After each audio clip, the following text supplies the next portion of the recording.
امریکی خلائی ادارے ناسا نے چینی شہریوں کو اپنے ریسرچ پروگرامز، سہولیات اور اندرونی نیٹ ورکس تک رسائی سے روک دیا ہے۔ یہ اقدام امریکی خلائی برتری کے تحفظ اور چین کے ساتھ بڑھتی ہوئی مسابقت کے تناظر میں کیا گیا ہے۔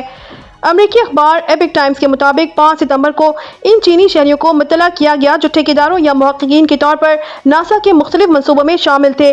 انہیں ڈیجیٹل سسٹم سے لاگ آؤٹ کر دیا گیا اور ان کی ذاتی اور آن لائن میٹنگز میں شرکت بھی روک دی گئی۔ ناسا کی پریس سیکریٹری بیتھنی اسٹیونز نے تصدیق کی ہے کہ ادارے نے اندرونی اقدامات کیے ہیں تاکہ فزیکل اور سائبر سیکیورٹی کے خطرات کو کم کیا جا سکے۔ ان کے بقول یہ اقدامات حساس آپریشنز کے تحفظ کے لیے ناگزیر تھے۔ یہ فیصلے ایسے وقت میں سامنے آیا ہے جب حالیہ برسوں میں چین سے تعلق رکھنے والے متعدد افراد کے خلاف امریکی ٹیکنالوجی شعبے میں جاسوسی کے مقدمات درج کیے گئے ہیں۔ تاہم یہ واضح نہیں ہو سکا کہ آیا ناسا کے اس اقدام کے پیچھے کوئی مخصوص سیکیورٹی خلاف ورزی موجود تھی۔